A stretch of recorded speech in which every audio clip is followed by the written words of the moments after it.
Just kidding. All right. Well, welcome to. I think we're live. Yeah, shit. quick. We are live. Welcome to the end of the year episode for the Operation Grow. It's going to be a general hangout sort of chat session, see how everybody's doing, talk about the year. People are welcome to jump in. We'll ping out the link in a little bit once more people turn up. But yeah, so just on that note, quickly, hey, how's everybody doing? Day after Christmas. Hope everybody ate well. Probably got turkey sandwiches and whatnot to last a lifetime now. Turkey 300 different ways. But yeah, everybody good? All good here? Excellent. And turkey don't last a week in my house, man. Definitely doing good. Birds got about a 3-day limit in my house. Oh, we did. It will be eaten. We did beef shin and ham. We don't do turkey. We do ham too. too. We skipped the turkey this year, and there's only 4 of us in the house here. So the other 3 had salmon and potatoes, and I had I didn't want fish, so I had turkey burgers. I made homemade turkey burgers, ground turkey, and seasoned them, fried them up. They're really nice. Nice. Yeah, I wasn't feeling like fish, you know. No. Yeah. So, I mean, year in review. How's it?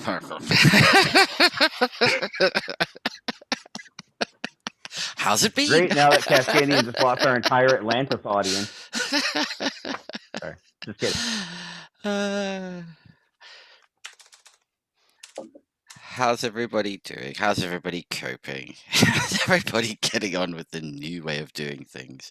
Who would have thought we would have been here? But we are. So, hey, making the most of it. Did the link show up, by the way? Yeah. I saw it. Fantastic. Good. I guess somebody must have complained enough for them to re-enable it. That was a bit annoying. Don't forget to switch off of Top Chat and into live chat. Oh, you're good. I always forget that. Try to squeeze it in the first 3 minutes. At least, somewhere in 5. Otherwise, people are like, "Oh shit, fucking Top Chat." Yeah, need to have that on the background. Don't be scared of the thumbs up either. Yeah. Incoming news. Live chat, now Top Chat. Yeah. Top Chat, not live chat. Dear. But yeah, I mean, it has been an interesting year, to say the least. I think people have been able to spend more time in their gardens, that's for sure. I think everybody's gotten a little bit more into that, and I think everybody's ventured also a little bit beyond just growing weed. I think people have started to consider, well, hang on, maybe I need to look at growing a little bit more, becoming a little bit more self-sufficient in their food that they can grow themselves. And it's therapeutic. Just the act of growing is good therapy. I thought it was interesting too. Obviously, there's been a resurgence in food preservation, canning, that sort of thing, because we had a scarcity of mason jars, canning jars here in the States for. I don't think they might still be missing from the shelves, but they were gone by Halloween, and I haven't seen them yet. So it's nice to see the resurgence of people like partaking in their own food security as well, not just growing it, but saving it and prepare and stashing it away. Yeah, no, exactly. As frustrating as it might be for us. Hey, where did all the mason jars go? I believe somebody was remarking, it might have been St. Bernard's observation booth, but maybe it was you, Cascadian, that they were going to start on all of the like Ball company is going to be bringing people back in to make more materials.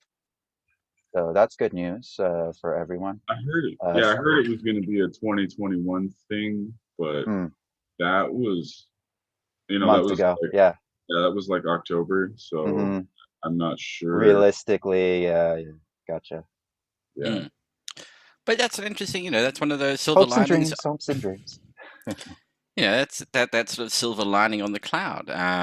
In terms of everybody suddenly thinking, oh, I need to do some more home preservation of food. Suddenly, the canning industry and producing that spins up. That's now going to employ more people.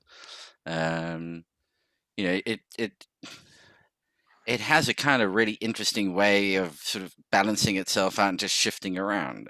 Each time I think it's in the face of adversity, it's the mother of necessity, mother of invention being necessity, or necessity being the mother of invention. I got that right eventually. They play around with each other. Yeah, exactly. Behind the bike shed.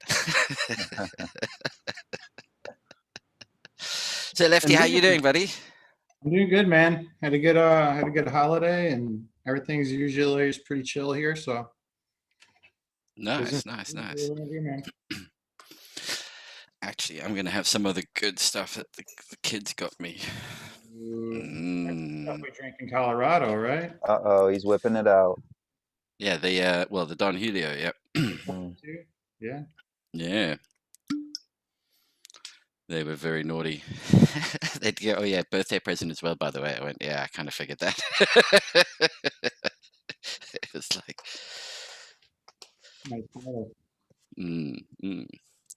So cheers, everyone. Salute. Is it gonna make it to your birthday? Yeah, this one will. He gonna says that now. One birthday Play some shot. bets.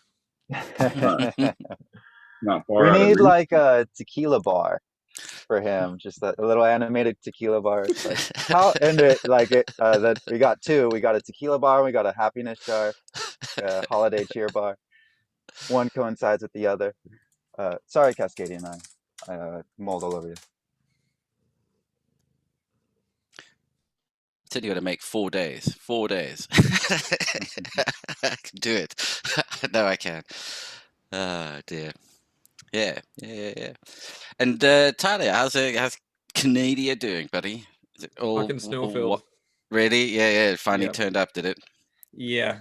Christmas Eve started just dumping and hasn't stopped since. Shoveled like 4 times and just keeps coming. That's one of those things I guess is nice from afar. You almost hope it gets colder, so it just stops snowing. Yeah. But I guess maybe with you guys back into, I hate to say it, like lockdown over there. So I start lockdown today. Uh-huh. For 28 days. Yeah. So there's now the reduction in traffic. You don't get it all turning to that sludge. I mean, that might be the one thing that might make snow quite nice for a change. To be like it'll stay sludgy for a while. Should be interesting. It's Raptor, nice. So what was what was somebody's biggest growing faux pas of My tank collapse? 2020? Tank collapse? Yeah, that's definitely The reservoir dumping? I had a few. I didn't harvest till August. That was your indoors. Oh dear. Perpetual. Oh wow. They said tropical sativa. They weren't kidding. No, these are regular clones. So it just took me till August. No, excellent. And how did your outdoor? You were growing outdoors as well this year, weren't you? No. No, a couple years from now, I hope to have some outdoor, but not yet. Because it was obviously all the smoke damage and that from earlier in the year. That was Raptor? nasty. Yeah. How about you, Raptor? Any Yeah, in terms of faux pas, just timing. Didn't really get much. Like I got one good harvest, and like just one harvest, and it was good. I just needed a break this year. There's so much going on, obviously, that I could only handle that much. At the very least, I was able to take advantage of the time and look into other things like mycology and tissue culture a little more. So yeah, it's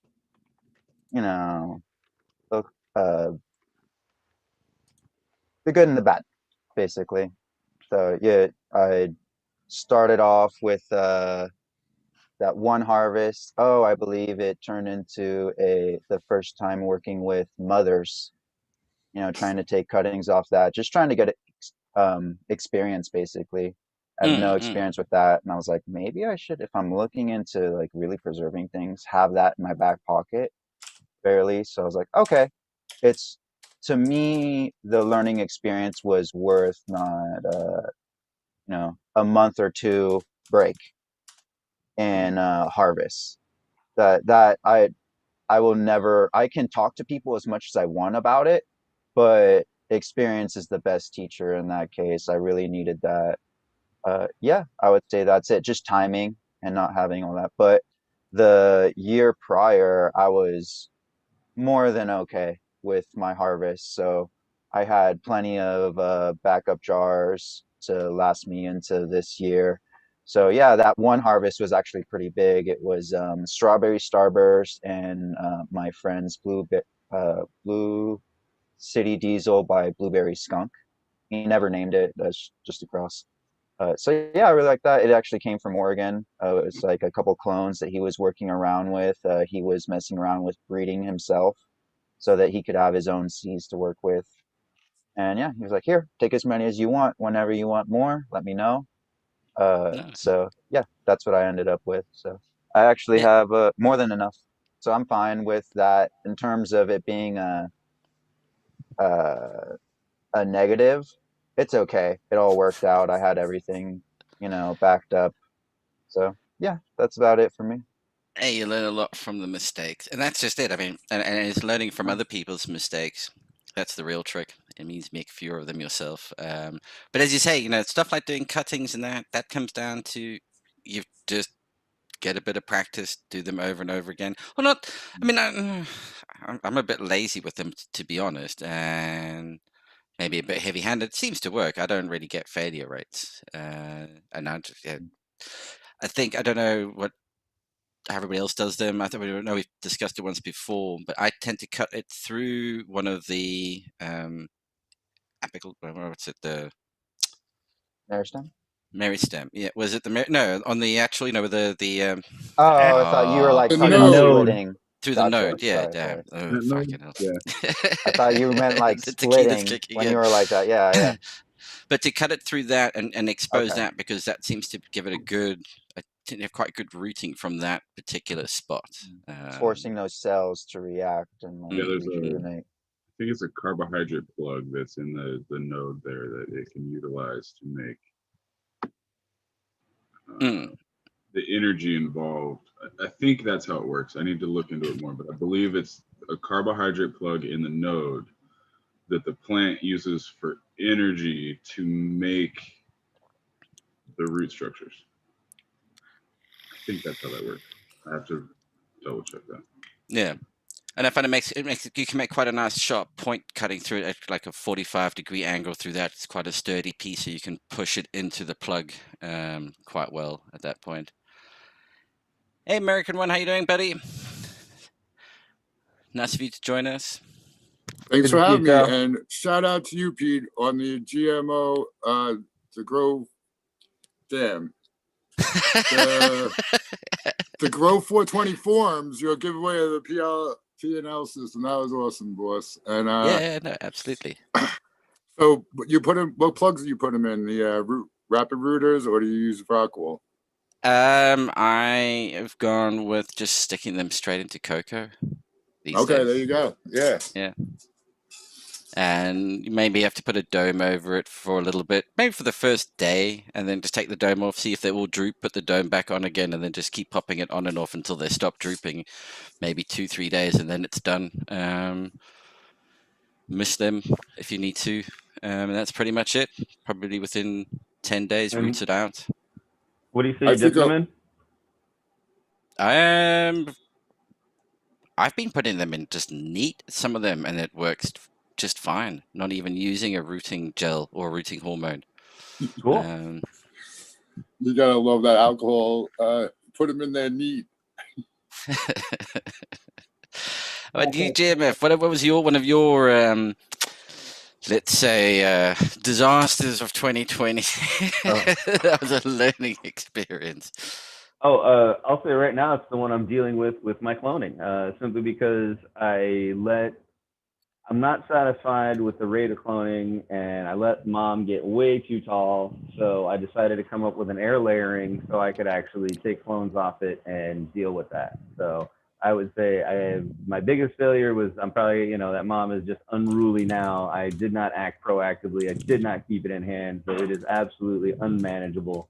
And my only recourse thus far has been to figure out a way to try to air layer the tops off it so I could repot them in little tiny 6-inch pots.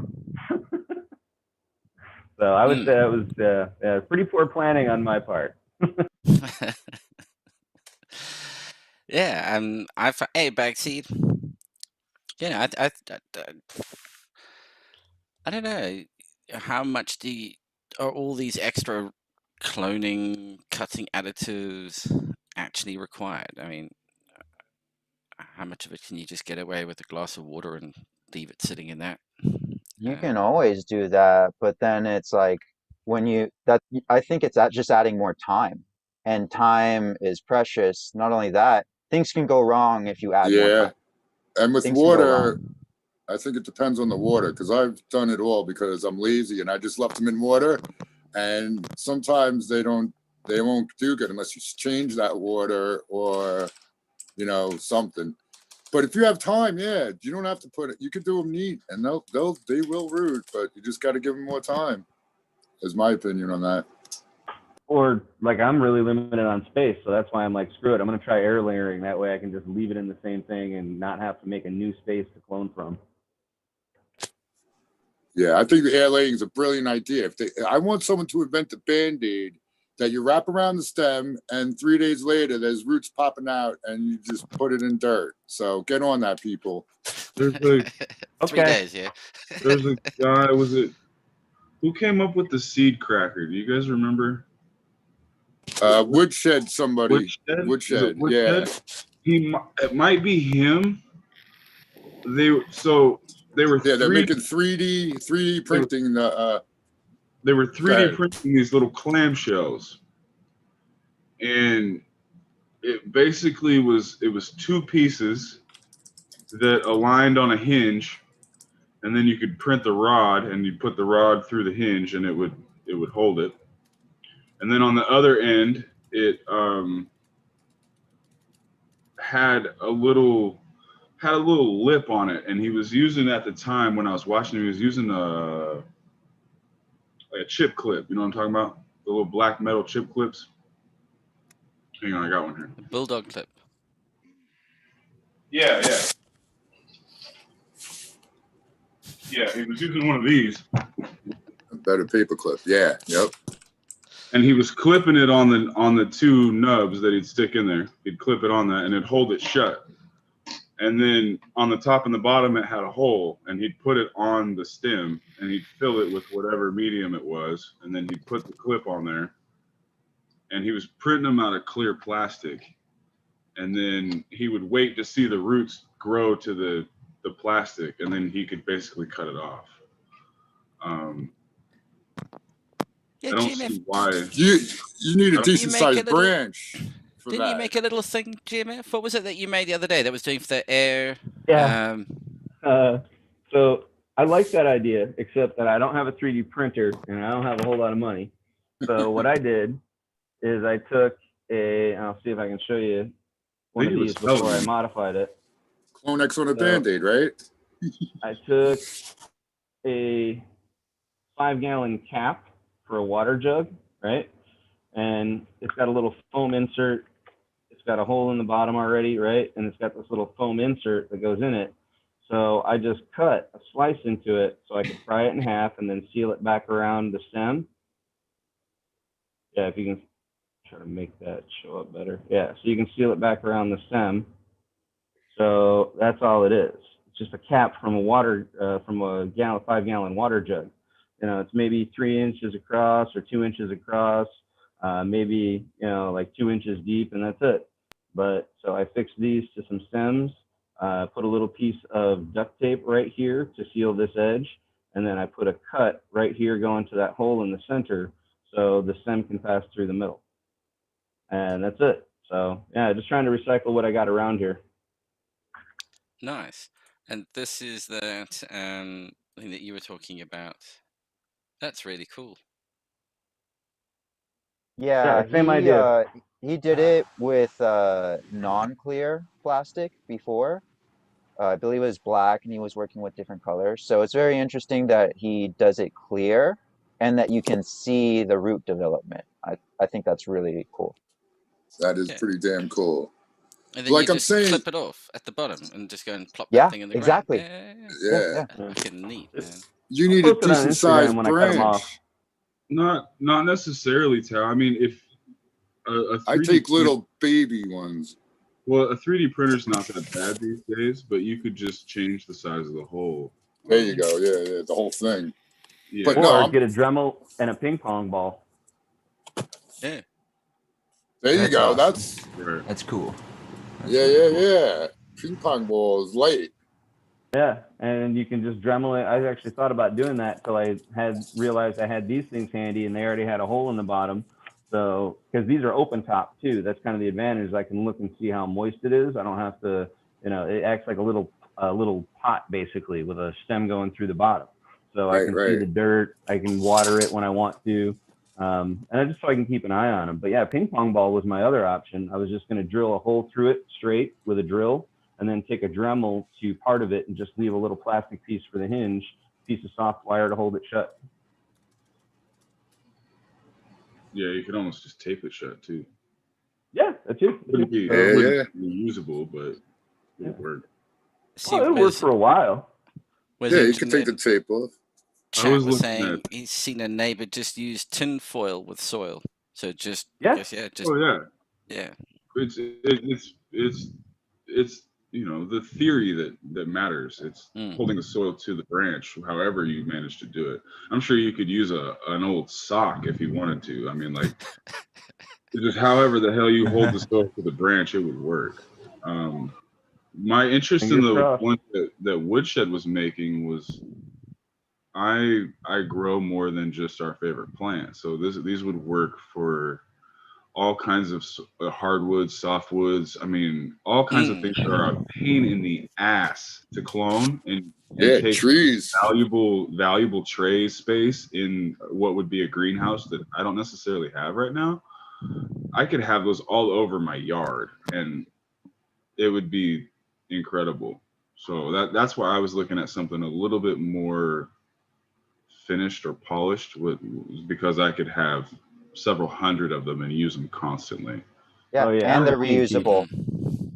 And in theory, I guess down a single branch, you could actually put multiples of them. So on one branch, you could actually put 4, and you have take 4 clone cuts off one Yeah. branch. And cut the whole branch off, right? If you were going to remove that branch, turn it into clones. Or- Right. Or if you had them small enough, you could do, say you made the mistake I did and you got a mom that grew too tall, you could actually put 4 of them going all the way up the meristem and try to make it into 4 meristem cuts. Not apicals, but meristems.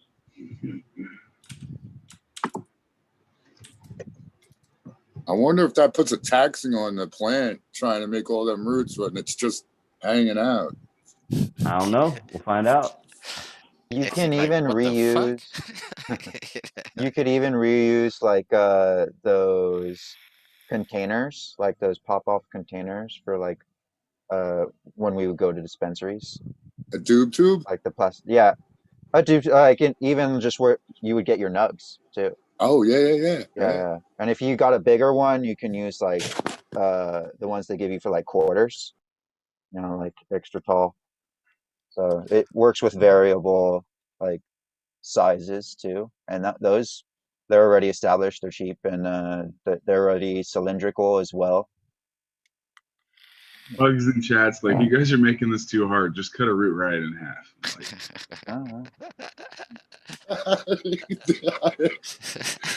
He's Thing got so you. hard. What the fuck? But what will I do with my 3D printer? right. it's Welcome like to you can get the- a sock. That's why I liked you were like, yeah, you can do it in a fucking Yeah. sock. Like, yeah, you can pretty much, yeah, you can put it in anything, right? That's And that was my Noob thinking. Grows I was saw these little saying, caps that I got yeah, anyway, it's and I'm awesome. like, I just recycle these damn things. Why the hell aren't I doing something with them? You know? Well, New to gro- play uh, devil's advocate, it'll keep them moist if you have them wrapped around something, right? Yeah. yeah, Yeah, you you can just even hit it do. with Go ahead, Cascade. Oh, I was just picking on Tao and saying if you were going to do that, you know, like seriously, you could use a root right, cut it in half, put it around the branch, and then just wrap it with a little like Saran wrap. saran wrap, cellophane. Yeah, just one layer will do you. Little Just- dabble. Isn't how they do it like with peat moss, saran wrap, and aluminum Basi- foil? Basically, It's how I was taught. That's But, how yeah. orthodoxies do it. Yeah, that's basically. And then you could also do Ziploc bags, is what Noob Grows was remarking. So like, it's What's that really, program? there's so many options. Yeah, so there we go. I mean, 2020 has been the year of getting ingenious with stuff at home. That's one thing about the stoner community. It's like, all right, hang on a second. Yeah. What can I do without going to the store? Had over engineering simple things. Okay, so That was my thing. Is Yeah. what can I do without having to go buy something? after spending 6 weeks perfecting the 3D print, my mate just came in and just scrunched some tinfoil around it and went, there you go. You know? Walk in with a roll of aluminum foil and be like, first it's a pipe, now it's the air layering, now it's a giraffe. Foil. Everything. Turn it into a hat, and they can't read your thought. Right, and they thought duct tape was powerful.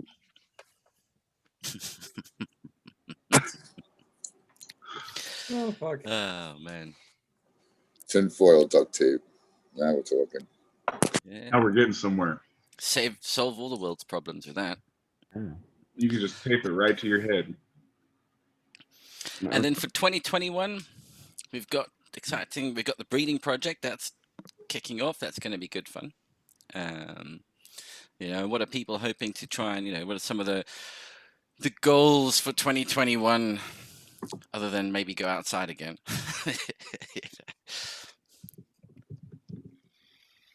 Upgraded tent. Yeah. What are you looking at upgrading to there, bud? Replacing that 5x5 that collapsed that's being held together by going by old duct tape. Whether replacing with another 5x5 or looking at going something bigger or I like something bigger. I gotta convince the wife though, so Like an 8x8. yeah, 8x or 10x10. I would like a 10x10, but jeez. Yeah, all right then. So what did you get her for Christmas again? Grease the wheels. a robotic out. vacuum and a mop. And Oh, perfect, perfect. Did you what about the washing machine? Come on. round 2 is coming. Valentine's Day is around the corner. Yeah, Have another thing. That's your saving grace right there. the odds aren't looking good for your kid. Whatever you get for Valentine's Day, it better be mains or like generator powered. What she asked for. It's exactly what she asked for. Like the Roomba. So there you go. Something in a little blue box. No, that ain't happening now. Nope. She already got that, so No repeat gifts.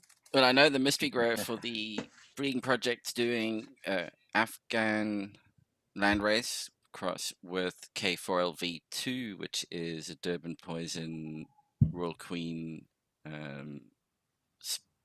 Royal Queen's Kush or Special Kush #1 cross of some sort, vague lineage on that side. And by the looks of things, it looks like quite a decent. Thankfully, in the little ones that popped up, it looks like there's a good-looking male in the group in terms of looks healthy, good structure. It isn't like the runt of the four. So yeah, that's all coming along. That should be quite good and interesting to see. I have a question though when it comes to like how early. So there's plants let's say there are plants in there that were in very early start of flowers, they're just throwing out some of those early pre-flowers. If that male goes into flower, it's going to pollinate even those early pre-flowers. I mean, how Hell early yeah. on can Oh, yeah. you pick seed from? How long is it? Okay, let me rephrase that question. On average, how long does it go from the point of pollination to the point of you being able to harvest that seed? I don't necessarily mean like waiting till the whole plant. How long does it take for a plant to get a seed ready, cultivar 40, specific? There's a lot of variables. I think it's like I'd say at least 46 days or something like. It's something Yeah. around 40 something days. Okay, and does it have Mhm. the impact then of like? Because obviously that's the end game. I mean, as far as the plant's concerned, its goal is to get pollinated. And that's the real trigger that the life cycle's now over. So do you want to avoid, especially let's say you only wanted to pollinate like a branch or a couple of branches, not the whole bloody thing, because you still wanted to have some smokable product by the time you were finished.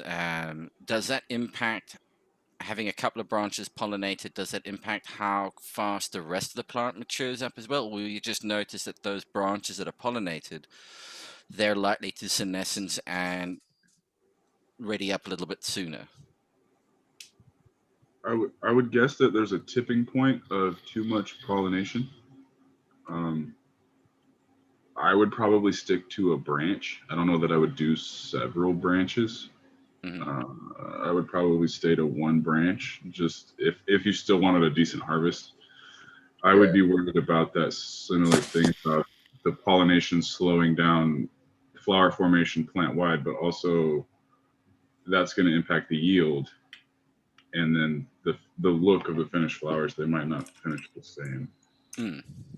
But I know if the pollination is light enough, like some people will pollinate the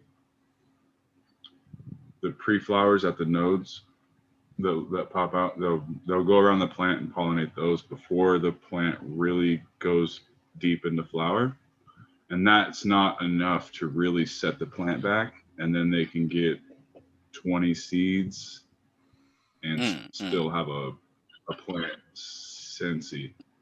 Yeah, it wasn't in the flower; it was just on the plant. Makes sense. I think there's a tipping point. I think it's like a teeter-totter, though. I think if you go too far, I don't know where that point is, but I think if you go too far, you might see something. At that point where it suddenly goes, oh, hang on, I've got to put all my energy into seed production now. And I see Dave Martin's asking, can you pollinate the larf and save the good bud? Yes, I guess, that would be the idea, is pollinate all the lower larvae branches and keep everything.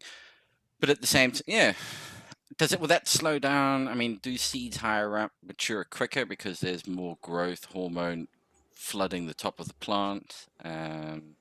It's also closer to the light, so they'll develop healthier quick. I don't know about quicker, but healthier, I believe.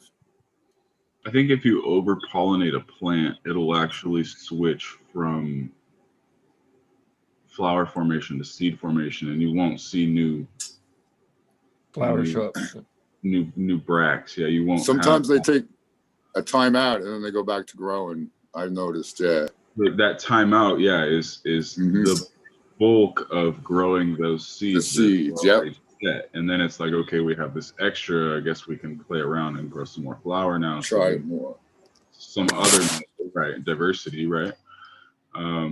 But it has to get through the bulk of making the painstaking process of making the seed to like finishing it off before it switches back to flower formation. So you got to kind of find the sweet spot with the plant on how hard can you hit it without it slowing down flower formation, and then where's that second spot out of when you overdo it and it completely shuts down. How hard to pollinate it. And then you have that bit like at the end, maybe to increase the potential of having usable flower is to bump it up to 18 hours light again in the last couple of weeks, just to get it to bulk up anything that it can potentially bulk up with the extra bit of light. And to your question, Raptor, I would suspect, yes, you could pollinate it with one heart and then halfway through start pollinating it with something else, and It's just going to be the same as multiple males being like open pollination is essentially the same trick with multiple males. Yeah. That question was, if half the bud is pollinated, can it still be pollinated, let's say a week later, by other genetics? So I didn't give a timeline, but for a time frame, but Mm. Yeah, as long as it's the within reason. If there's white hairs left, yeah. Yeah, if you That's got what I viable thought. crystals. right, Exactly. if the tube that the pollen has to travel down is still viable, then Game's So on. we still got to be very careful with keeping it sealed up and like Hell basically yeah. making sure. Yeah. Okay. Okay. New plants will throw off new pistils fucking up until the week before harvest or days before harvest. Some genetics, you know. Hmm. Gotcha. Yeah. So you got to watch out all the way on to harvest. Okay. Thank you. Very the other interesting. thing I've seen Yeah. people do is they'll get the lady going, they'll pollinate her with one male, and then they'll wash the plant. Like if they're gonna make like 5 crosses with one lady and do it all at once, they'll get all the pollen ready and dried and set aside. Then they'll flower the lady out. They'll hit her with the first pollen, and then they'll wash the plant they'll spray her down with water like 2 to 3 days later. Give her another day or two to kind of shake it off, and then they'll pollinate her with the second one. So they stagger the seed sets out maybe a week, and they can do different pollinations on different branches, tag the branches, and then at the end of that lady's life, they have 4 or 5 crosses done with that lady instead of just the one.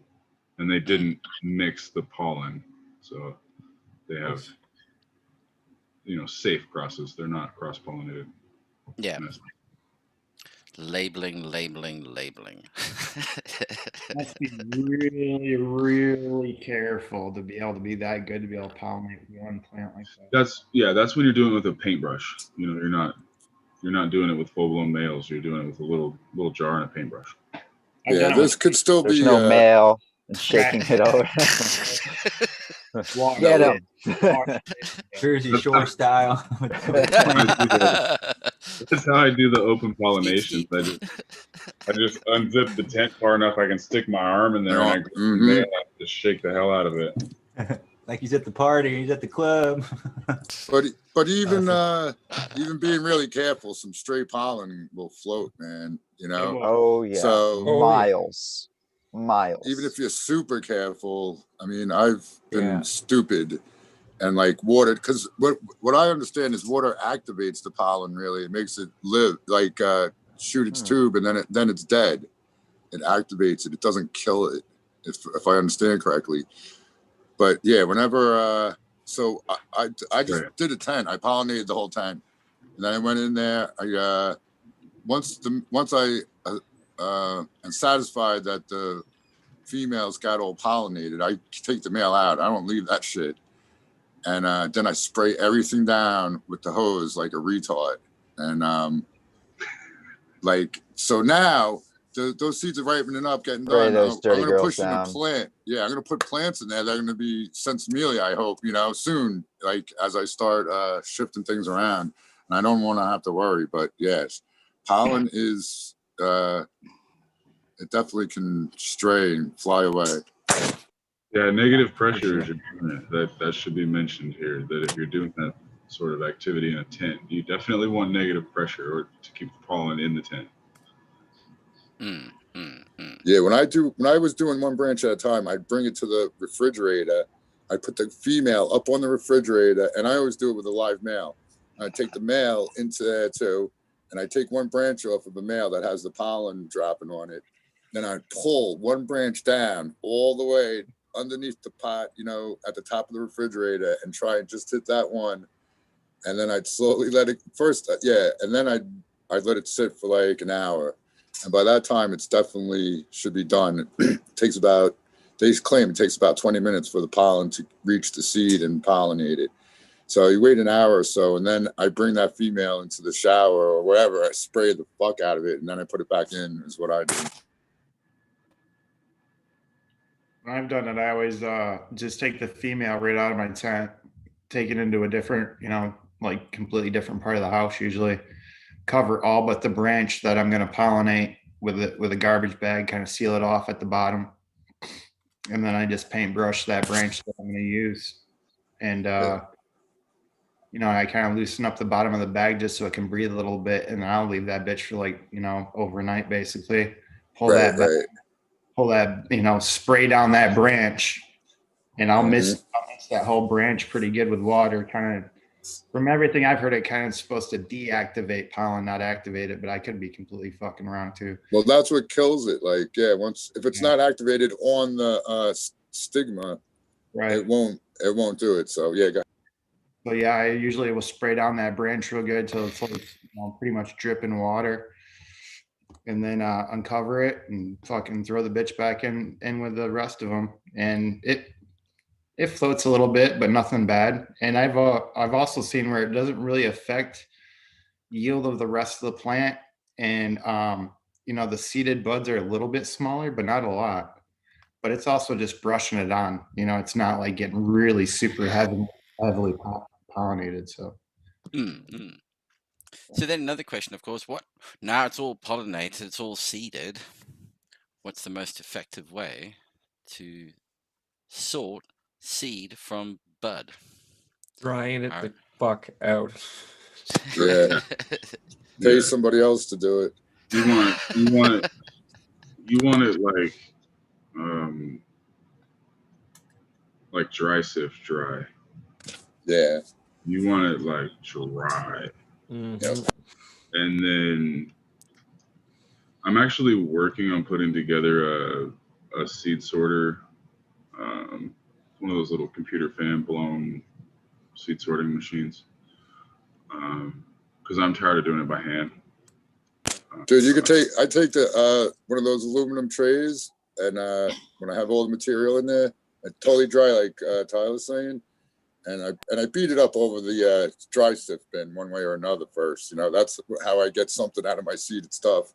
And then I'll go outside with a hairdryer, or I just blow it. And you could just, like, if you hold the hairdryer far enough away, you could blow out a lot of the garbage, and the seeds will stay. And if you tweak that a little way, that's one way. But yeah, making that little machine, you can make a baby one. I've seen on YouTube a whole bunch of. If I get crazy, I'm gonna have to build one. But I'm relatively, 110 at a time making the beans. I'm working on one that's about a foot by a foot by like 6 inches.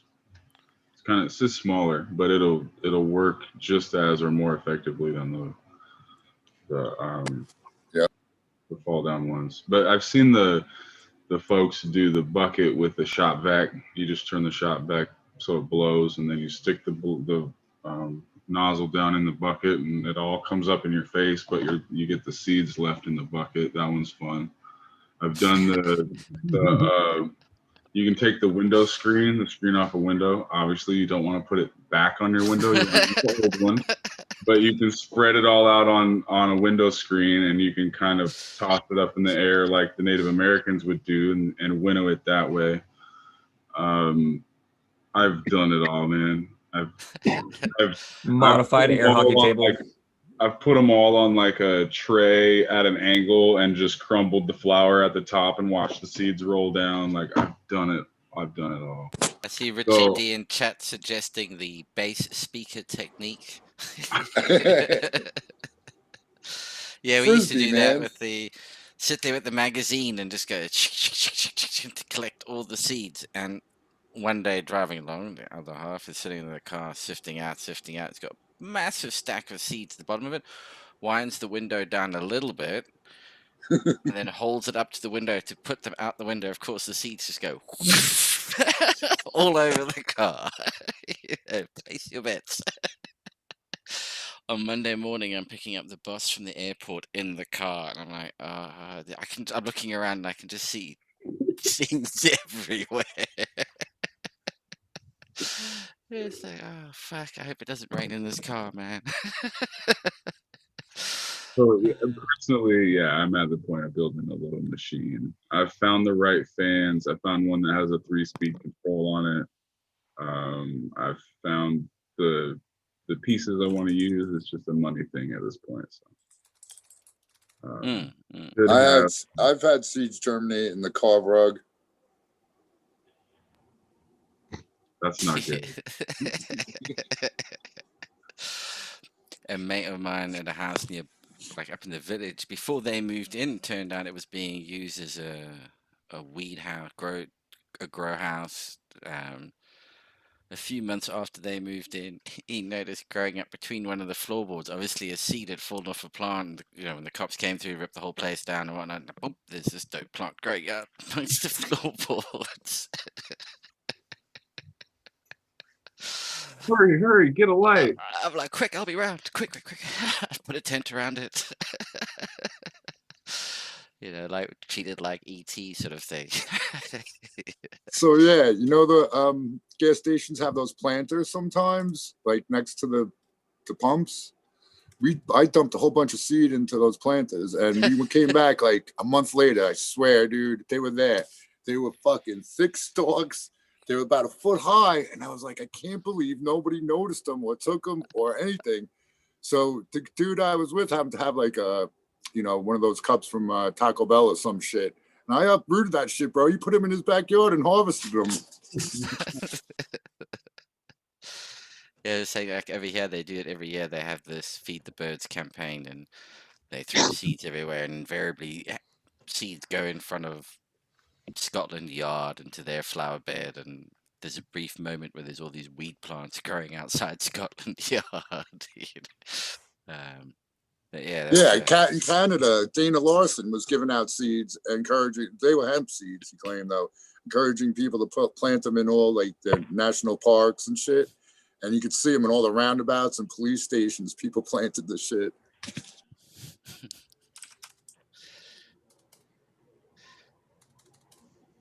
Yeah. I have probably the most unpopular method. I'm kind of weird. I still smoke my seeded weed, so I just grab my old school disc golf disc and, you know, pretend like I'm back in the 90s and break all the seeds out and roll them to one side and do it repeatedly until I can smoke a joint without a pop. Damn, you were getting weeded seed in the 90s? Oh yeah, dude, absolutely. My best friend got leukemia, and I didn't really smoke weed or anything, so I had to figure out, okay, how does one get weed? And so for a long time, it was literally just getting whatever I could. So, you know, that was before, you know, and then that was before I even really smoked weed. I mean, I had smoked it before, but it wasn't a habit. I didn't really learn about it as medicine until he got sick. So yeah, I spent a lot of years just buying, you know, brickweed when that's what I could get because he needed something. And every South African of a certain age is damn handy with a magazine and a stack of weed in terms of sifting seeds. Exactly. That's exactly magazine or a disc golf disc. And it was, I mean, that was how you knew it was weed. It had seeds in it. I mean, back then, if somebody handed you some weed that didn't have seeds, and you're like, it's oregano, thanks. Now, it was something that I mentioned the other day that's actually quite interesting, like the difference in like indica seeds and sativa seeds. Like the more tropical the sativa seed, like the closer to the equator it gets, almost the smaller they seem to get. Yes. And indica seeds are all somewhat bigger. Now, do you think that might be that, and I'm just speculating, that the environment, so the soil where these indicas tend to grow is not as nutrient rich as your equatorial sativas. If they're growing in the tropics, So they need to bring their own food. So they have to have more food for get themselves going. I don't know. Back lunch. I don't know if it's a nutrient thing. I think it's a water thing. Okay. I bet you it could be both. Because it does seem like that land is pretty barren in Afghanistan as compared to the tropical jungles of the equator. Water. Yeah. Okay. It's like coconut seed. Eastern Washington is a great example. It's a highland desert like Eastern Oregon is. has very, very rough climate, but you add water and it turns into one of the agricultural hotspots. They grow grapes, they grow apples and pears, they grow cherries, blueberries. It's just a water thing. Afghanistan, Pakistan is very similar in climate to west of the Rockies, east of the Cascades. So Eastern Washington, Eastern Oregon. You get too far south, like Nevada, and it starts to get more deserty, and that's not the same climate anymore. But in the fall, you get the 80, well, in the late summer, you'll get the 80 to 90 degree days, and then the 40 to 50 degree nights. You'll get that 40 to 50 degree change in temperature every day. So things can grow wonderfully there. They just don't have the water to. Which is why down by the rivers and stuff, you'll still see bountiful life. It's just when you get away from the water, it goes away. I don't know if The you've Nile's seen- a good example of that, actually. Yeah, Everything down the Nile is super, within a little band around it, it's really fucking good. And then, so long as they can irrigate further away, it's still very, very fertile soil. But yeah, right. That all Yeah, used to be, back. I don't know how long ago. I can't remember anymore. But that was all forest once upon a time. This, long time soil. ago. If you can get away from the sands of Egypt, the In soil. a galaxy far, far away.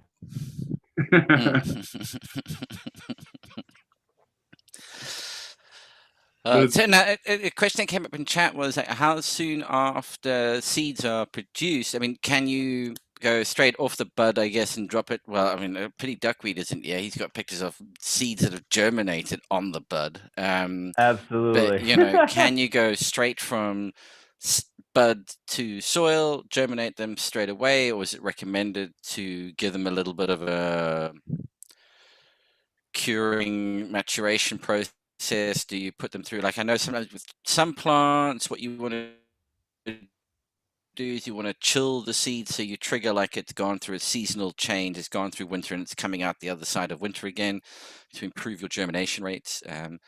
Would something like that need to be done with cannabis? I get seeds that just fall into the soil out of the plant and germinate, like before I've even harvested the plant. Yep. But I What is do that extra. I put them in the refrigerator for like a month. After they're totally dry, after they're, first they're totally dry in the bud, then I separate them and then I let them dry out even more. And then even when I put them in there, I put a dust kit in there, I think, and then I leave them in there for a month, and then I think they're ready. I think it, similar to the previous topic, but I don't think I answered completely.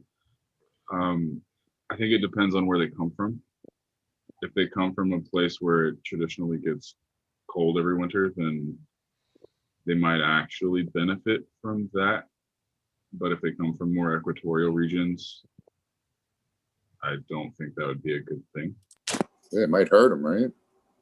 Right. Yeah, you might see Who knows, germination will drop. But I have heard, and I do remember growers talking about germination rates increasing over the 30 days after the seeds had been shucked.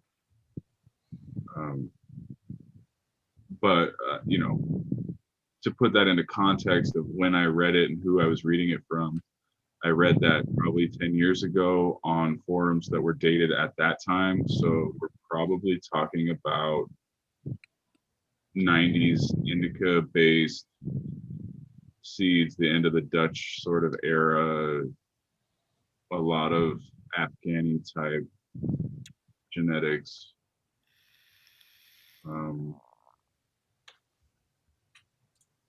So that's not going to be that tropical expression.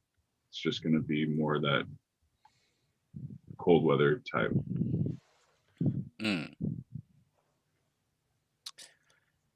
Yeah, I mean, it amazes me when we think about, look at where just the difference in where this plant can grow, it is actually quite remarkable. I mean, there's few plants on the planet that grow in such diverse conditions. I mean,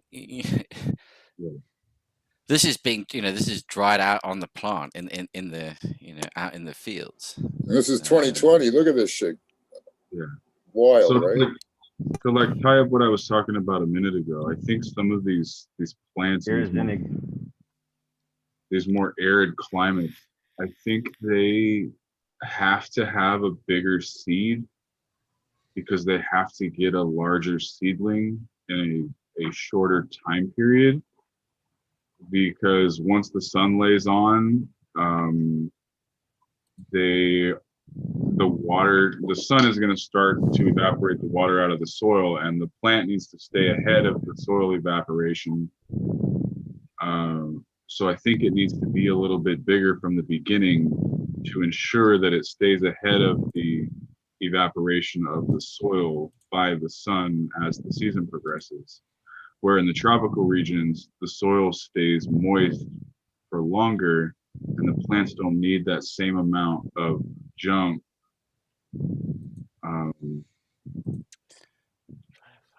as quickly. They don't need to rely on themselves as much. The environment is going to give them a crutch, per se. Look at that soil, though. That's amazing that they're able to grow in that soil. It Right. looks like sand almost, right? Look at that shit. It's got rocks in it. It just looks like it's, super arid, mountainous type soil. So very little organic matter, one would think. Yeah, When you very look- little organic matter. When you look into the distance, to me it looks like home. But to me, home is Eastern Washington, Eastern Oregon. It looks. You look at the hills, you look at the mountains. It feels like home to me. The soil is a little different when you actually look at the texture of the soil, but those plants are going deep, man. The top 8 inches of that soil is probably baked dry.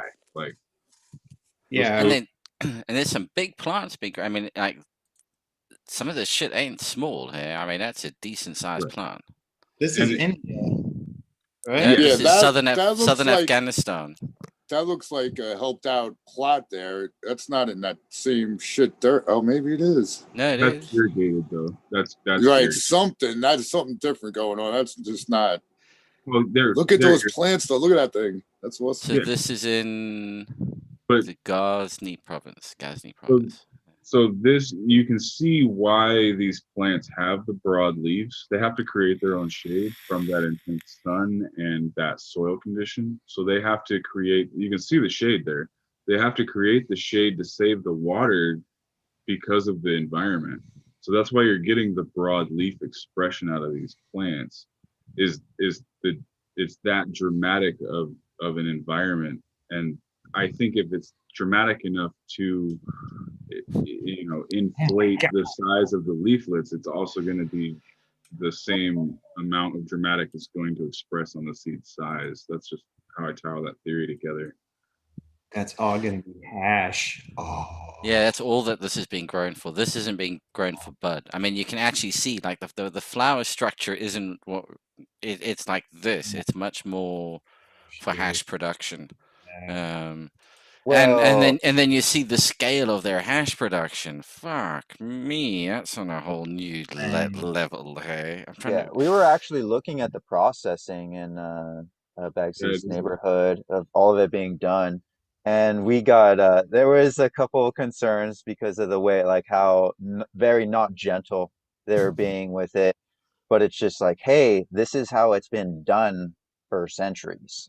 It might not look glamorous to a rosin producer, but this is just how it's been done for generations. Yeah, you've got to understand that this is being done in such a culture that if they did it differently, there'd be a revolt. Yeah. There's such bulk of plants too. Who cares if they beat them up? Look how many plants they got. That's one of the things we were talking about. It's look at how many fucking plants they're dealing with, man. Yeah. They gotta be a little yeah, I'm sure they're gentle with them as it's growing, but it's being processed. There were some really good ones where they showed it in September, in August, and then they showed the same field in November, and the transition is just incredible. That's what I'm trying to find. Is here we go. He has one. So this is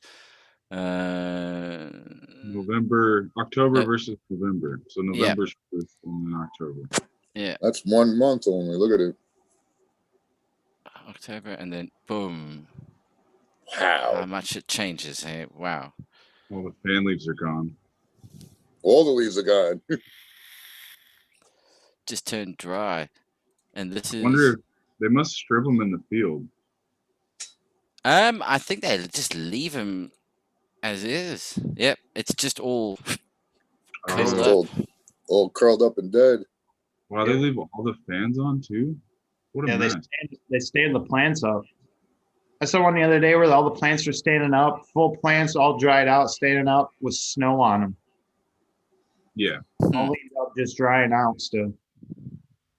And short hair, really. I mean, like these ones are all dead short. Like the other ones were certainly a much, much bigger plant.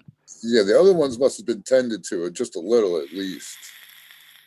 Had to have Yeah, been. that's you've got different farmers that farm differently, and like farmers in America, these farmers have different water rights. So some people get ample water, some people don't have irrigation.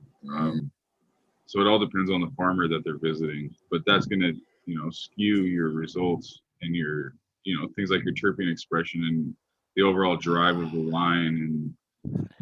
And This is how you make hash, mate. Yeah, Because they- that's you the know, material you're That's working hash. with. That's Yeah. it. That's how you do That's it. Yeah. their faces are covered not because they're worried about us showing their identity, but No. they're worried about Trying inhaling. to breathe. It's a fucking trichome sandstorm in there. Like, dude. Yeah, he goes, I'm being gentle. I'm That's just doing this. As yeah. his mate stands on it in the background. Pouring more down there. Oh, yeah. Yeah, when you've got to get through that much material, you're a little less worried about gently handling each bud. Yeah. Yeah, that's Seen more this than a video- couple grams of hash. Seen this about video the other day. It was a salt mine, and they were driving the excavators over the salt piles. I was like, oh, A, that's delicious. B, that's really good for the machine. But damn, that's a lot of salt. Like it's the Yeah. same sort of wow. Yeah, at that point, you're like, okay, I feel the chakras on this one. Click. Pass me the next bud. Like, no, mate. You're not getting through enough an hour.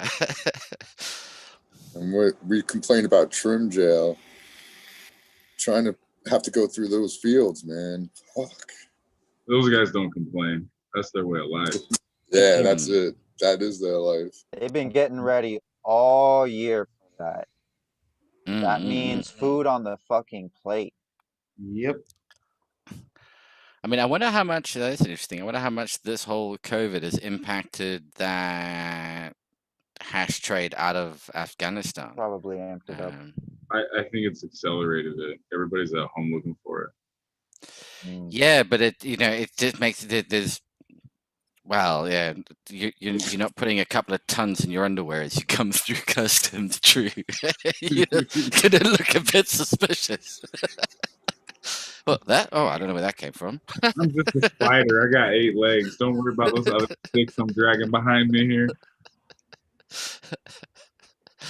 With enough expansion and consumption, one would think there's got to be monetary motivation to, I mean, hell, you get your hash and a load of PPE if you have to. Things are moving between ports. So Yeah. I would think if you've got proper monetary motivation and a demanding consumer, you're going to get it there if you got to fly it yourself. A lot of those farms are, family run, sort of family and friends kind of thing. So they don't have to really worry about not having the work show up to get it done. Everybody's going to be there. Them making it to spring relies on them being there. So We need the UN to announce cannabis as essential in the whole world. That's what we need. Yeah. Well, they've near enough done it. I mean, in terms of like Holland, the coffee shops remained open. They were considered essential services. Eventually, you guys, guns and dispensaries are essential service. I mean, why not? Can I have 2 joints and 40 pack of 45, please? I want some We feel very points. strongly about those things. You know, we're weird. And liquor stores. Yeah, I'd like yeah, bottle of Jack is what I was gonna say too, and a box of condoms. Like, let's just throw it all in there. Complete package. Forget the condoms. You see what the birth rates are right now? Well, the pack of Yeah, the pack but- of condoms that are stapled to the packet. I mean, do you, I need a bootleg of do some you rock really concert think too. it's gonna be safe to go to the hospital in 9 months? I mean, Well, no, I'm just saying it's December, so they've had about 9 months. The last 3 months, you started seeing them starting to roll out. I don't want to go to the COVID hospital in 9 months with a baby. Mm. All the little COVID kids. You just get yourself a doula and a kiddie pool and call it a day, man. Mm. You're not even joking right now, though. You're not even. The boomer kids. And we can all sit around and go, oh, let's study the epigenetics. So we all meet back in 20 years and go, look at these fucktards. Created from stress during COVID. These kids are Even the fucked up. millennials are going, what the fuck? Oh, damn, that's scary, dude. Like, what happened? Yeah. I think scarier than that. Look at the amount of medications we've been taking on the reg, and then generations we're raising. You know, who knows how those medications have affected the epigenomics of the kids after and the kids after.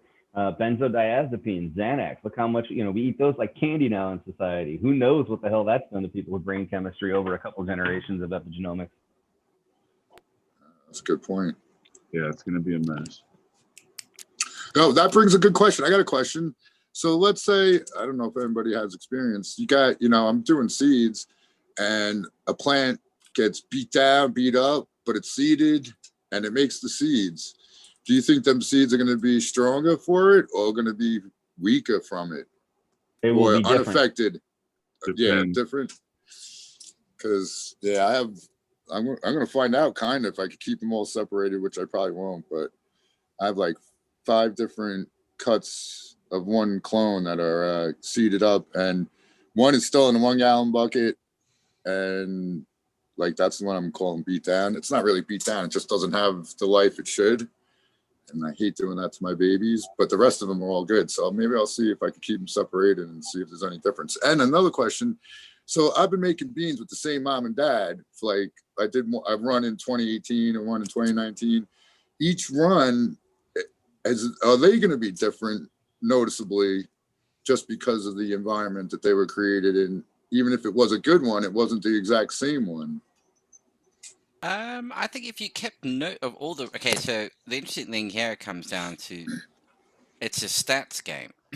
So until you've actually collected enough seeds from those. So when you're up into... And when I say enough, you've got to be up into... Once you've thousands of plants, you'll start to realize, oh, okay, here's the ratio, and you start to figure, okay, these ones just keep cropping up.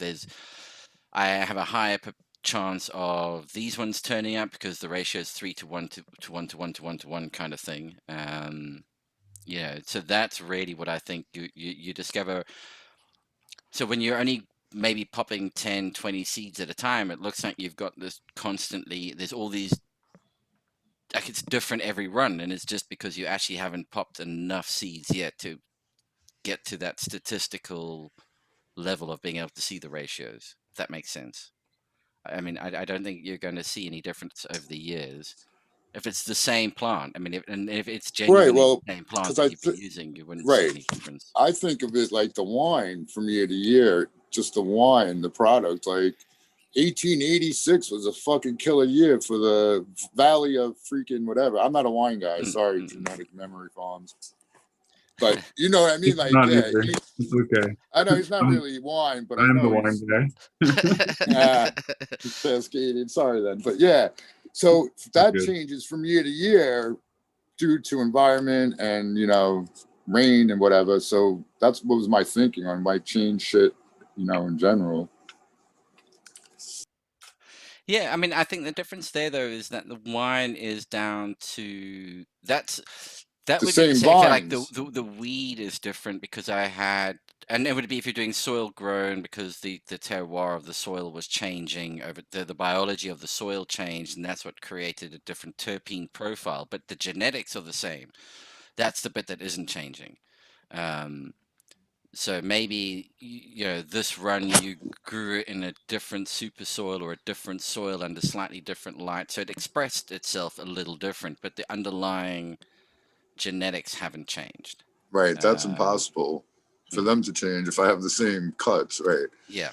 Like, So I think what you're gonna, sorry. it's not going to be a genetic shift, but you might see an epigenetic shift. You're still combining the same Right. gene. You have, because the environment changes, you have the chance for different mutations per se. But like Pete says, you're going to have to grow out a massive number of plants to see the statistics play out, to see how those mutations change things. The Right. bulk of it is still going to be what it is. Relatively the same. Yeah. Yeah. Right. Okay. So, all right. All right. Can I go? I found that thing I was talking about before. Do you guys care if I just go through it real quick about epigenomics? No, we want you to. Okay. So where was the beginning of it? Finding spiking, genetics. There we go. September 1944, trains from the Netherlands ground to a halt. The Dutch railway workers were hoping that a strike could stop the transport of Nazi troops helping the Allied forces. The Allied campaign failed. We didn't show up in time to save the Dutch from basically total lockdown. And so more than 20,000, in May 1945, when it was finally liberated, more than 20,000 people had died in the Netherlands due to starvation as punishment by the Nazis. When they became adults, the children born during this famine, they called it the Dutch Hunger Winter, was proved unique in unexpected ways. Because it started and ended so abruptly, it served as an unplanned experiment in human health. Pregnant women, it turns out, were uniquely vulnerable, and the children they gave birth to had been influenced by famine throughout their lives. When they became adults, they ended up a few pounds heavier than average. In middle age, they had higher levels of triglycerides and LDL cholesterol. They also experienced higher rates of obesity, diabetes, and schizophrenia. By the time they reached old age, the risk had taken a measurable toll. According to the research of L.H. Lumley, an epidemiologist at Columbia University, in 2013, he and his colleagues reviewed death records of hundreds of thousands of Dutch people born in that mid-1940s. They found that the people who had been in utero during the famine died at a higher rate than people before or after. So they died earlier and at a faster rate. We found a 10% increase in mortality after 68 years. So maybe it becomes obvious with the next story that it changes even more about the effects of longevity in Union soldiers that were imprisoned between 1863 and 1864 in POW camps here in America during basically the sons of the Union Army soldiers who endured those conditions as prisoners of war were more likely to die young than the sons of soldiers who had not been prisoners between 1863 and 1864 during the deprivation. This is despite the fact that the sons were born after the war. So they had there's no in vitro, no in utero experience of it, but it was purely a traumatic change to the sperm input, the actual genetic input. According to Randy L. Jirtle, he's an epigenetics researcher at North Carolina State University. The stress on the system removes the machinery to put down or not put down epigenetic markers. It's either the stress of war or the malnutrition of war or both. So the trauma just doesn't influence in utero, it influences in the sperm. Then that goes all the way to the beginning of 1984 in a town called Vigran. And basically, this guy named Vigran, I should say, the town was called Overkalix.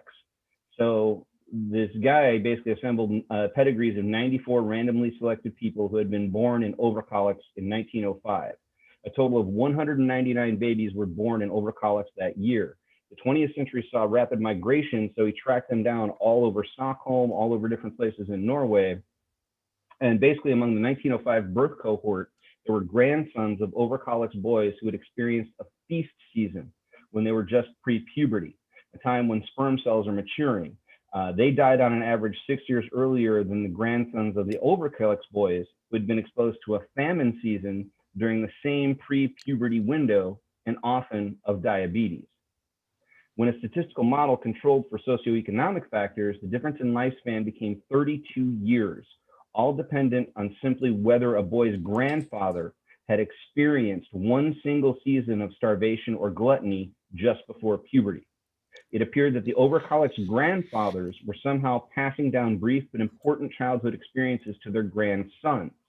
Vigran knew that such a suggestion would be received by some of his peers as scientific treason.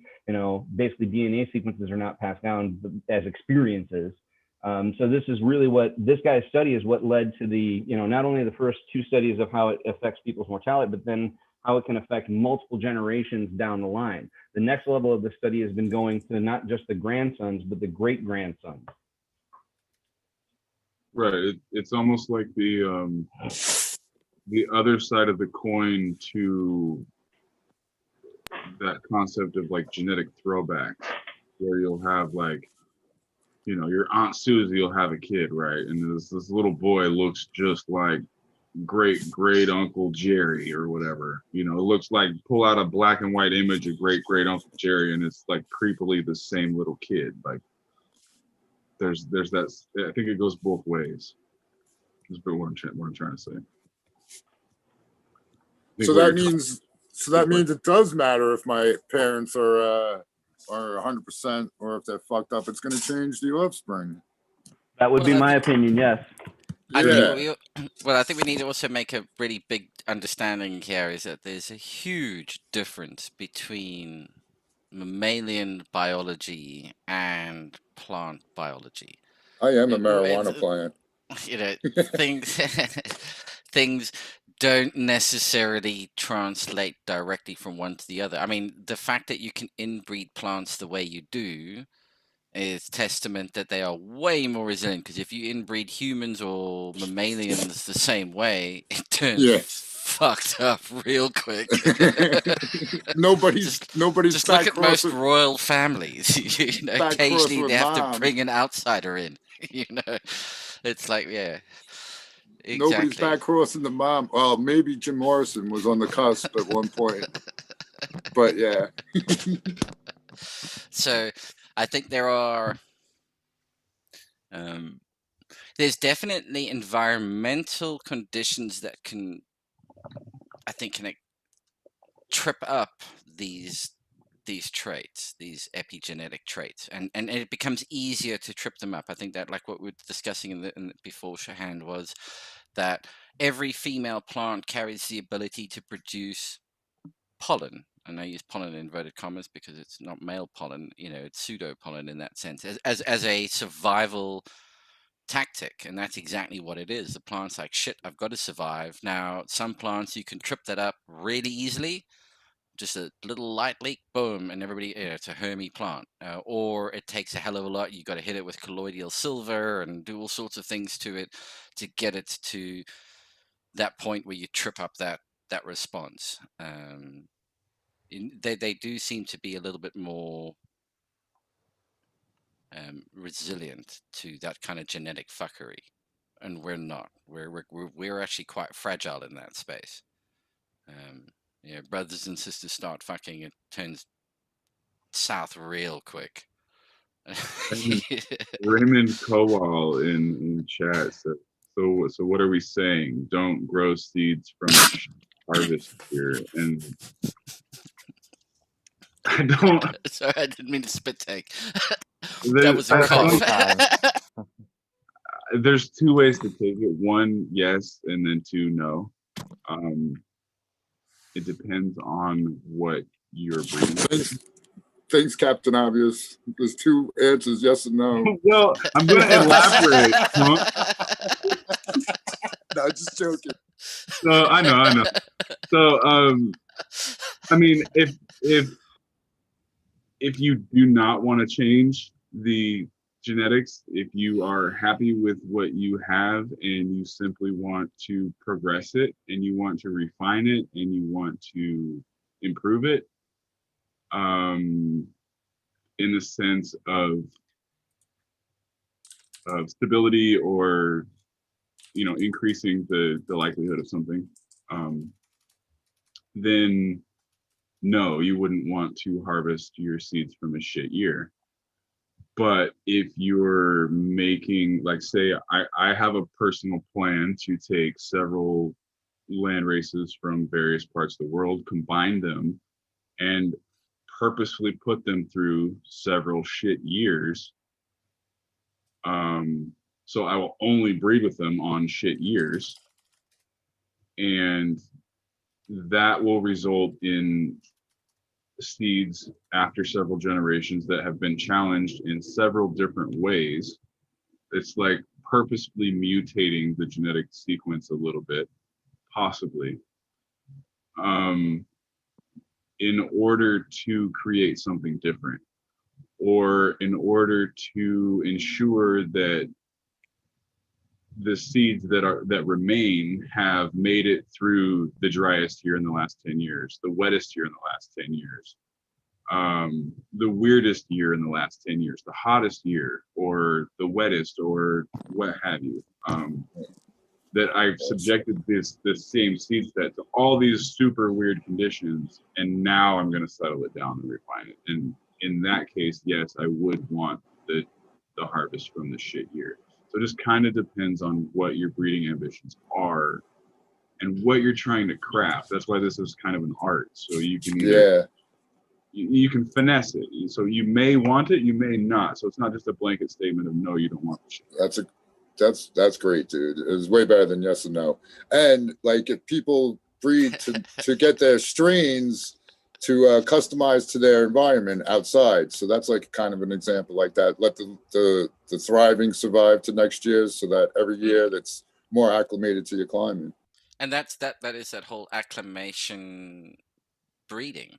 That's heirloom breeding. That's every year you're selecting the best from the best thing that survived the conditions that were presented that year. Tends to be what you're saving to move on into next year. And that kind of was automatic back in the day when they had no option but to plant what was left, what seeds were there at the end. So kind of was natural selection there too. To all these land races that start, like you go back, you get a land race today and you get the same, somebody's got land race seeds from 20 years ago. Those are different plants from the same region. These are now completely different plants almost. They've moved on quite a bit.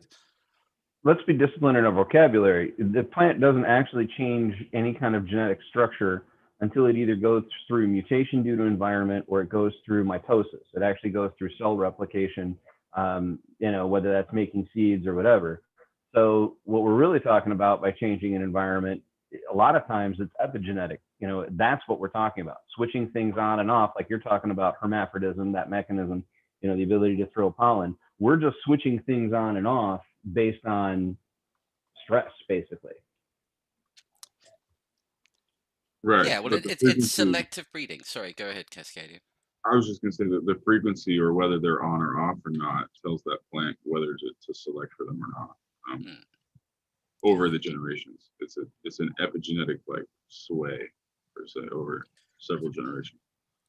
It's that phenotypic expression that still work.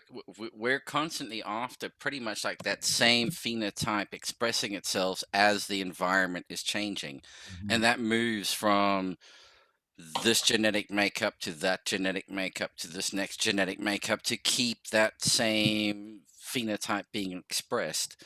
The underlying genotype is shifting and moving, because of course now you're getting into that whole wonderful world of code dominance, traits, etc.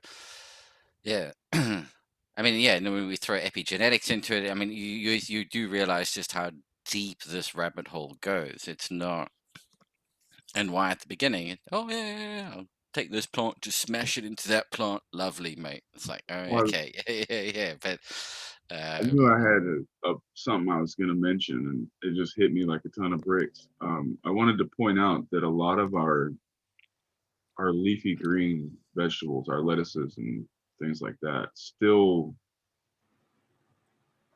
the seed doesn't keep for very long. It's like 1 to 3 years of a lifespan of the seed. So in order to keep these plants around, they have to continually be grown for seed. So we're still in some parts of our life trapped in this breeding regardless kind of situation. where you have to go forth with what you have because you can't go back very far. The seed doesn't stay long, or it doesn't stay good very long. There's still plants that are very important in our life. Like, you know, what would you do if all your leafy greens weren't around anymore? Everybody dropped the ball, you know? Yeah. We'd be But look literally at that for eating bananas. dandelions. I mean, we see it. We see this happening in things where it's like, whoa, okay, hang on. You know, it's not so much the ball's being dropped; it's like it all got, you know, all the eggs are in one basket all of a sudden, and yeah, One of them got rotten. really scary stuff. Yeah, Hmm. it's a I little eat my more. marijuana leaves. We've been monocropping a long time. Yeah, Yeah. all food crops are like a monocrop, right, GMF? Yeah, for the most part, yeah, everything that we harvest on a large scale, it only comes down to individuality of smaller farmers that can afford to do, like we're talking cultivated heirloom varieties, or one of my favorite places to go is Seed Savers in Decorah, Iowa. They're a collection of farmers that, you know, specifically pitch in their heirloom seeds for preservation. So you can find heirloom barley, heirloom, you know, stuff that's not even available to the general public if you join their club. So it's, I don't know. I think there's a lot of loss when it comes to the food systems we've created just for feeding people on a mass scale that's Right. resulted in straight up nutritional deprivation. We've created a calorie rich diet, but one that is not nutritionally rich. Right. And the way they grow it too is robbing it of all the nutrients too. Yeah. Absolutely. I live in corn and soy country, man. Archer Daniels, Midland, and obviously now Bayer. I mean, they rule the roost as far as what gets grown per acre. The hook in chat is interesting question, and it's one that does get asked fairly often, I guess, as well, though. But it is an interesting one. You know, what will weed look like in 20 years from now? And I tell you what, every couple of years that vision changes in terms of what it will look like, because it's, you know, until I would say extraction became like the big thing and everybody got into that, people would have said, oh, it's going to be bigger buds, denser buds. But then this whole extraction industry kicks in and it's like, no, I want airy, loads of trichomes. I'm not interested in bag appeal. Get what's the those leaves out of chemotype? here. A lot of Give me those a big, foxtail trait. yeah, a lot of those big More bud surface strains area. people don't like or want because of the risk of PM now growing indoors. Nobody likes them. I like big buds, man. I cannot lie. I like my football. Yeah, you I got that know of- fucking monster one, Tyler. There's a second one popped up too. Oh, really? Yeah, On the that- pop and twist. The Lemon Jeffrey, yeah. No, the golden goat. Golden goat, sorry. Yeah. I know this has stirred up some crap on our debate show, but I still think the future is going to be, it's going to diverge really hard into a yeast-derived synthetic product that's not a phyto, quote-unquote, cannabinoid. And then there's going to be all of us who are interested in just growing things that differentiate us from that guy. Oh, Heirloom yeah. barley. The Going back. pharmaceutical is Sorry, gonna, Cassian. You're good, man. You're good. Man. The pharmaceutical is going to come. We can see that, GMF. That's going to be the yeast. The wheels are rolling already. That's disgustingly certain. I think you're going to see a divergence in the next 20, 25 years with the breeding of the plant. I think you're going to see plants bred for flower, and I think you're going to see plants bred for extraction. I do not think you're going to see this overlap of you can use that same plant for both. I think it's already started. I think it's going to get more interesting. I think it's going to get to the point where I'm talking on like a commercial scale here, not a personal scale. I think commercially they're going to demand plants that basically don't need a trimmer if it's the bag appeal. If you're going to smoke flower, you're going to grow flower that doesn't need a trimmer. You basically pull the fan leaves off, put it in jars, and you're done. If you're going to grow commercially for extraction, I think you're going to see a lot of the stuff that is a trimmer's nightmare. It's really larfy, really leafy, really sparse. It's got a lot of surface area with a lot of trichomes, and it doesn't have any density to it. And leaves that are frosty. where Right. it's going to be is how much of the big fan leaves can I avoid? Can I have a dense sugar leaf? Because that's really what offers me mass surface area is just sugar leaf just coated. No, I don't want bud structure. I don't want anything that's chunky. I want both sides of it exposed. Yeah.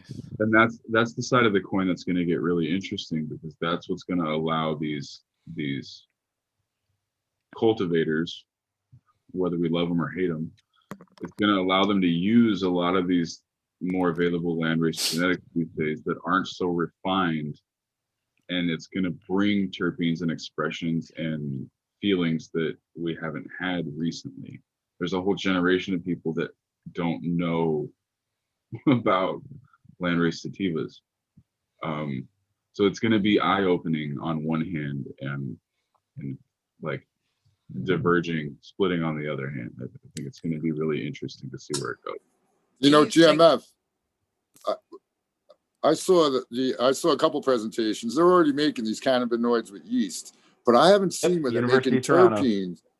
terpenes though. So I think if you're gonna smoke it or enjoy it as a taste product, you're gonna need people to grow the shit, in my opinion. I'll add Oh, I it. think they're going to get that part from hemp.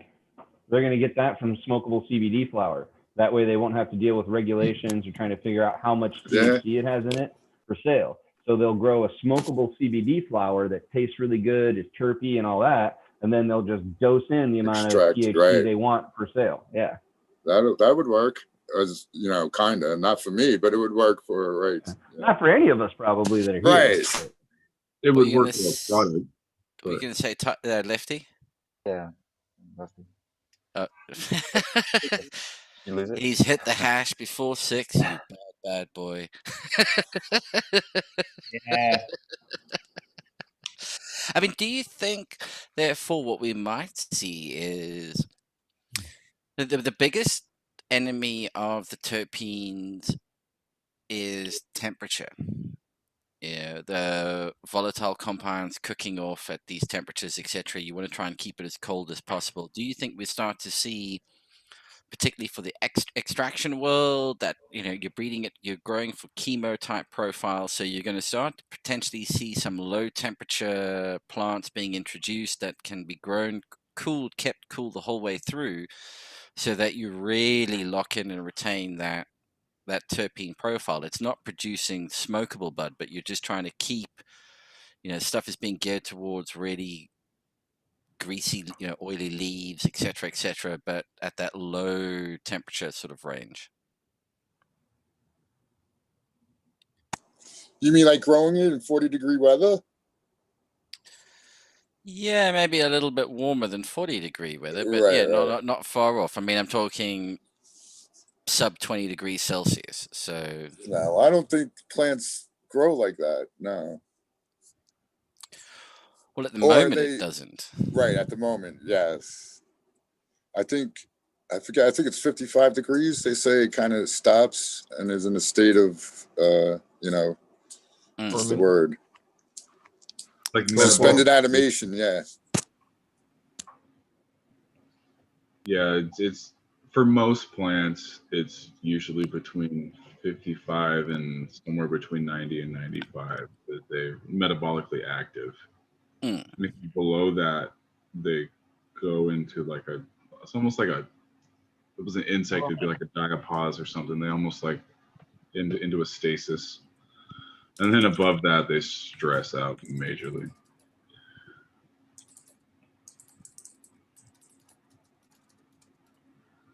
Mm.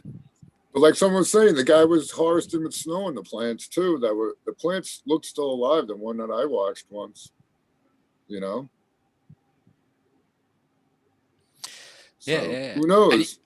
And the ruderalis, developed for that cold weather, cold environment. That's what it's geared towards. Yeah, genetic modification becoming an interesting thing in the next 20 years.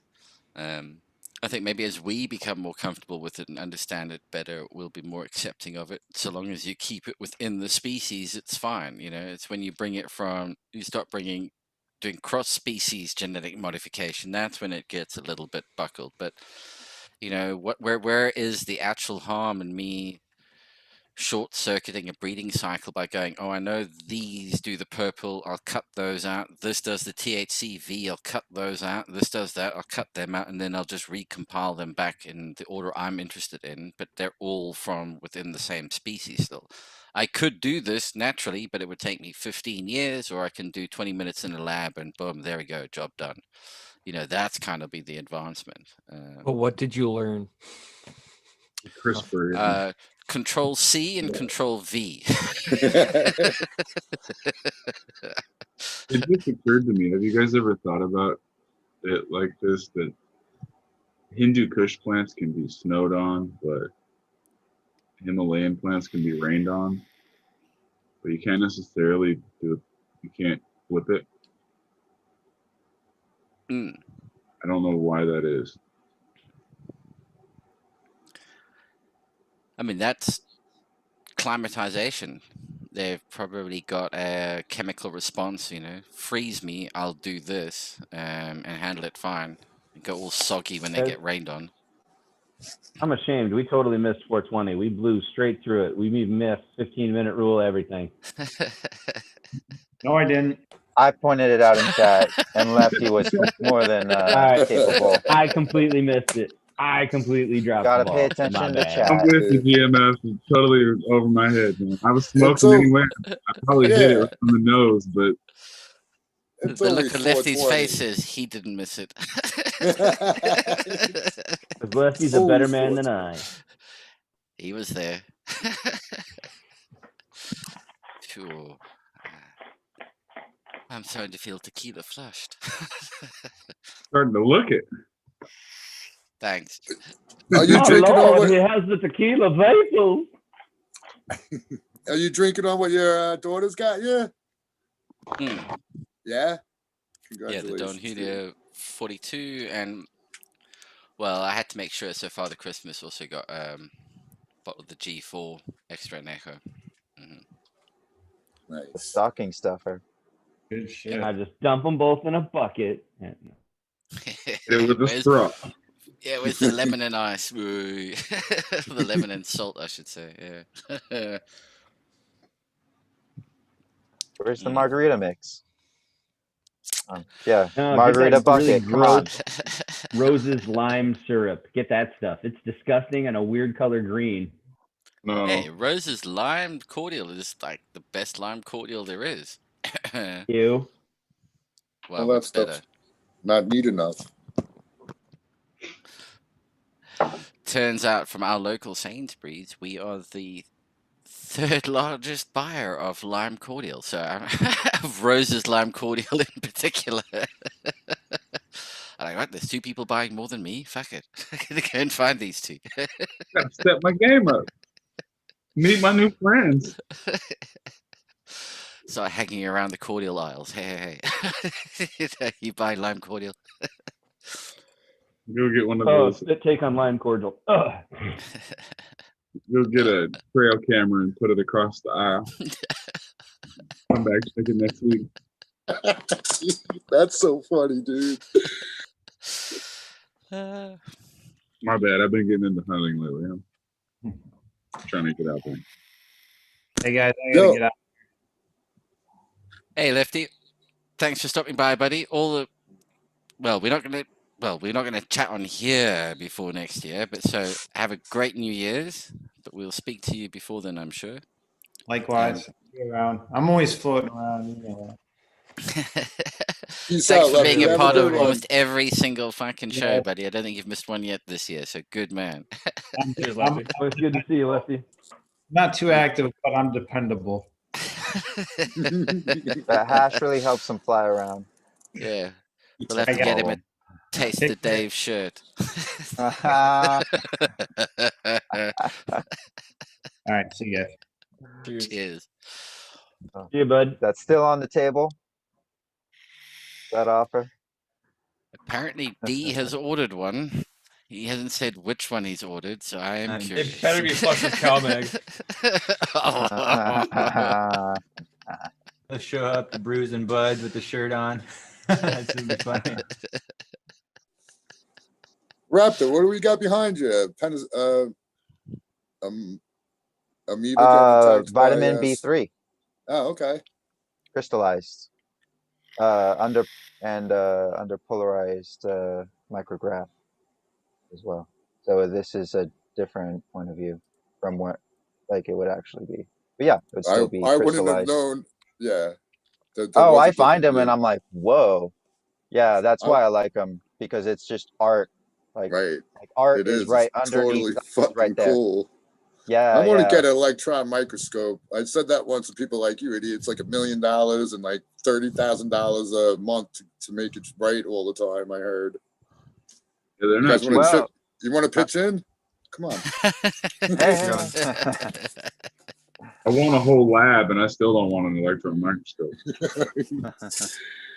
But it would be cool, right? Put your nuts underneath there. That would be I mean, you totally could awesome. also take pictures for other people too, Mm, like of their samples, and then right. make money off of that. Is That's the how only you pay way for I the can see. electron microscope. Yeah. How many other people are interested in one of these? Cool. Oh, I'll electron take your microscope pictures. porn? I don't know. Break into I'll just break into the university and use it. I'm gonna. If you thought photo stacking took You time, could probably just Right. ask instead of breaking in. You're probably right, dude. Yeah, I should go that way first, right? Attempt that. yeah, photo stacking. I mean, I feel like that's way more. Maybe not. I don't know. Cascadian might know more about the photography side of that. I'm completely clueless to how much it is, but certainly seems approachable. Photo stacking or I wanna Oh, learn Pete, I it. thought that was the red rum hallway. it was, yeah. Okay. It is now. F1 or not F1. Oh, was Richard in chat mentioning something about the F1 T-shirt? So I thought, hey, hang on, I've got a background for that. Yeah. That's next month's giveaway. Anyways, guys, KO. I gotta get going. All right, Very Tyler, true. thanks, buddy. Have a great one. Good to see you, Tyler. Happy Happy New Year's, holidays, everyone. dude. You two guys. Enjoy Cheers. the rest of your Boxing Day. Mm-hmm. At home in Who you lockdown. gonna fight? Who you gotta punch? The wife. Whole new Cheers. meaning to Boxing Day. Yeah, exactly. Mhm. Cheers, guys. Think you can give me a vacuum? Cheers. It's a Dyson. Guess who's getting pegged tonight? It's a Roomba. So it's gonna know what it's like to get fucked. Over a white appliance. Oh dear, oh dear. All right, so Well- Cascadian, I did interrupt. So what do you know about electron microscopy? It's above my pay grade. I Okay. don't know a whole lot. And if it's I above didn't- my pay grade and I don't know a whole lot, then you don't Good want to enough. go. I was so far away from my pay grade. I didn't even know how much it costs. I love the machine. I love the pictures, I but love the pictures. Yeah. you couldn't pay me to want to play with one of those. Okay. Pete probably has one in the lab. If anybody wants to pay me, I would love to play with one of those and get paid. Yeah, there's a whole degree you can get to play with one of those. Well, I want to get paid to get that degree. Come on, Cascadian. That's not happening now. No. That's the part not happening yet. Well, everyone, wow, we've been going for quite a while actually. So it brings us to Sorry. the close of this episode, the end of the year season, but it doesn't mean that we're finishing up. So if you're in chat and you would like to join us for a little bit of the after show for the next, well, however long I can stay upright after smoking, my cousin Trip smoking something because he's apparently streaming this. There's the link. You're welcome to jump in and join us. We'll be dropping off in a minute. And I see the link, by the way. excellent. Just Good. So yeah, once again, I mean, I would just like to thank everybody in chat and the audience who's stopped by. You know, you guys make the show every week. It's really impressive that people actually do tune in. I'm always blown away by it. you guys really do make it worthwhile. And to everybody in the panel, thank you so much. It's been an amazing year. We've gotten to meet some amazing people, made some new friends, and consider actually that the world lockdown, the friendship group grew internationally almost as a result of it. So it's really, really cool. Hey, big upside, right? We're all friends yeah, now. it's been a really, really cool and interesting, exciting adventure. And if anything, back at 2021, will it'll just get better on that front. So yeah. Cascadian, where can people find you, buddy? Where can we find you? I'm on Instagram as Cascading Grown. Good, man. Are you on Cannabuzz yet? I see more and more people are moving over to I Cannabuzz. am, but I don't know how I like it. So yeah, it needs a little tweaking still, but it's getting there. It's getting there. yeah, but I'm there. Yeah, if you want to follow me, it's Cascading Grown on Cannabuzz as well. Fantastic. Raptor. Hey, how's it going, everyone? Man, what a year. Thank you so much for welcoming me, Pete, and basically everyone in the community. I've talked to a lot of people in chat for so many years, and just yeah, it just takes one night of trying to convince Fumador of permaculture for all this to happen. But yeah, it's been a great year. Thank you so much for the friendships, the laughs, and all the knowledge. I couldn't ask for more in terms of just being stuck on at home for the most part. So yeah, very grateful for all of you and all the positive things that have been resulted because of it. Yeah, made lots of friends, and pretty sure that's not going away. Looking forward to what else we got in order. So yeah, very grateful again. Thank you, everyone, And may so your much. 2021 be filled with the taste of Dave.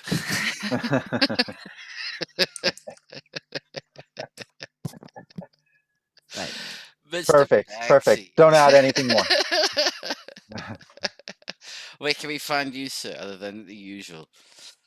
Yeah, you can find me on my Instagram. You can go there, and in my bio is the link to the room that we hang out in all the time. And then, yeah, I did the whole Cannabuzz name. I got it's the Mr. Bagseed 420, but yeah, I don't know how good I like that. I don't know. It's a lot different than what I'm used to, but I mean, yeah, I'll be on here all the time. I appreciate you having me on, and it's good to see everybody all the time and to learn from all you guys. Like it's really cool for sure. So I appreciate all you guys, and it's gonna be a good 2021, I think. So.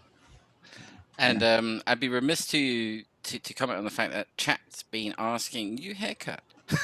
Oh yeah, no, yeah. Finally made it times. to the barber. Yeah. Looking clean. Yeah. A for few sure. people have been asking. Yeah, for sure. And Yeah. GMF, sir, how about you? Well, I'm Genetic Memory Farms on Instagram, and yes, I do have a Cannabuzz. I'll just be honest, I'm a total noob to social media, so I don't check it. So if you want to get a hold of me, hit me at Instagram, and I will try to migrate my way over to Cannabuzz. Well, and I'll just say, like in a retrospective wrap up, I'm just grateful for all of you, because I honestly never went online and looked up anything about weed and even touched any of that. Like literally, I've been doing this on my own for years.